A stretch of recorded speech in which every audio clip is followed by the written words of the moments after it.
走进故宫，游客们往往觉得头昏脑胀，宝物太多不知道怎么看。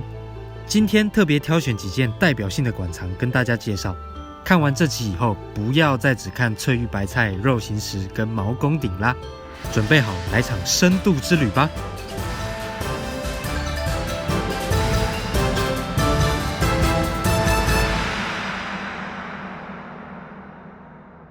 嗨，大家早安 ！Good morning, guys.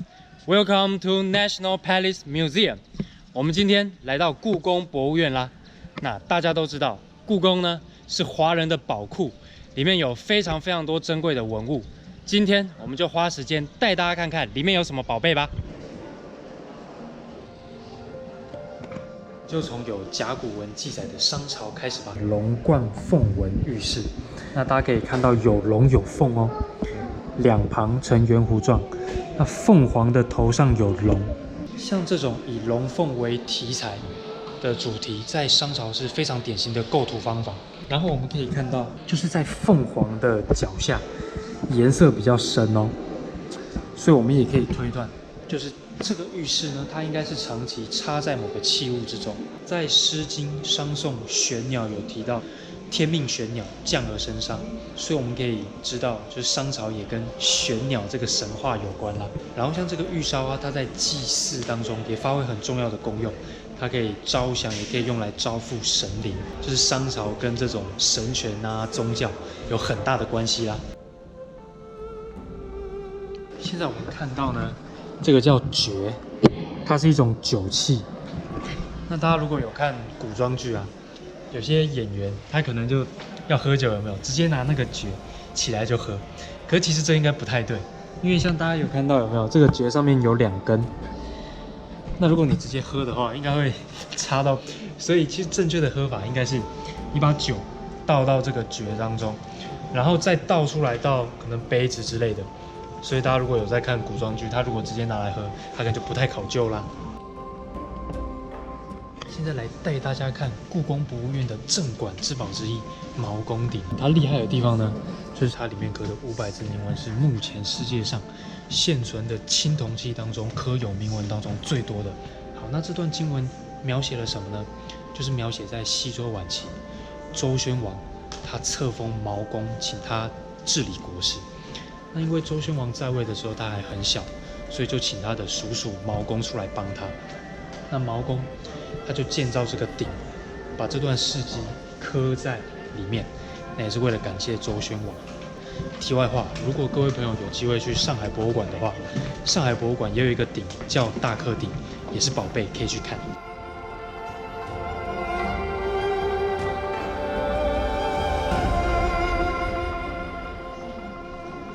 好，各位朋友，接下来我们看到的这个玉辟邪呢，它是汉代神兽的代表作，它有4只脚，然后有翼，有翅膀。这推断可能最早来自西亚地区。然后呢，像这种神兽，它在汉代的时候就是被认为是天上仙界的象征嘛。等到它传到清朝的时候，乾隆皇帝非常喜欢它，所以呢就把它加了底座，然后在这个神兽的胸口跟底座赋诗刻上去。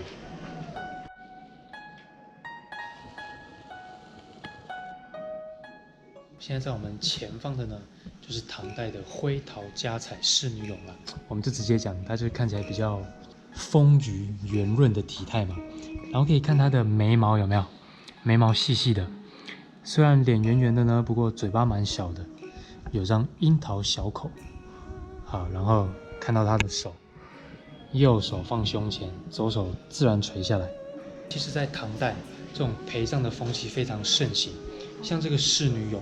就是当时贵族的陪葬品，然后在唐三彩的这个地方，很充分的反映了当时唐代流行的写实的这种风格啦。如果今天我们要从这么多的故宫收藏品当中选出一些无价之宝，那现在在我前面的这个汝窑作品，它绝对算是排名前面的。它是北宋晚期官方指定烧制的陶器，烧制的那个时期只有短短的20年左右。那其实大部分的汝窑作品它都有开片纹路。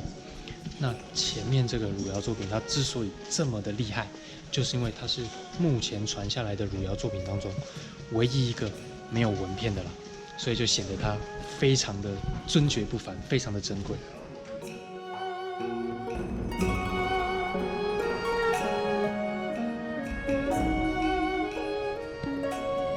我们还是不免俗的来讲一下故宫非常高人气的展品翠玉白菜，它真的是玉匠的杰作。因为原本这翠玉白菜它就是一块就是半绿半白的玉石，那就是经过巧匠他的巧技，就把它雕刻成绿色的有菜叶，然后白色的是菜梗。那我们还可以看到，就是上面呢有螽斯跟蝗虫，它原本是放在北京紫禁城的永和宫。那就是有一个说法，就是在光绪的时候，这个永和宫是瑾妃居住的地方，她的住所。那所以就有推测，这个翠玉白菜有可能是瑾妃的嫁妆哦。看了一圈故宫，好像跟着时间的长河走入了各个朝代。馆内还有一些互动式装置可以深入体验，甚至还有更多那些平常很难看到、现期展出的书画类珍宝。大家再密切注意故宫的最新展览资讯啦！大家可以看到，我从早上进去，现在已经晚上了，所以故宫真的是你可以花一整天泡在里面的一个代表性景点。其实逛一整天可能都还不够，因为太多东西可以看了。那我会建议大家，就是你可以早上去听个专人导览，因为故宫它在固定时段有专人导览可以申请，你可以线上预约。早上听专人讲解之后呢，中午就可以在故宫的餐厅吃个饭，喝个故宫版的珍奶、珍珠拿铁之类的。然后下午你就可以继续看，可以在柜台租个语音导览，戴着耳机，跟着自己的步调，仔细的去看故宫其他展品啦。那你如果自己看，真的就是要事先做好功课哦，大概把就是故宫今天你要来看什么，想看什么，必看什么，先知道。如果很不幸的你只有非常非常短的时间，那真的就是挑几件代表性的国宝去看吧。至于有哪些可以看，我在影片当中其实已经有提示给大家参考咯。对了，讲一下，像我觉得故宫在宣传也是蛮厉害的。之前就是我有看到一个贴文，故宫的小编啊，他把北宋汝窑作品的其中一个青瓷莲花式碗，他做了一个图，把它拿来装泡面，它就是对比发薪水前跟发薪后，这个真的蛮有梗的，欢迎小编来截图哦。最后，谢谢大家看到这边，如果喜欢我的影片，请继续关注、订阅、按赞支持慕容的世界 Runly Planet， 我们下次见啦，拜。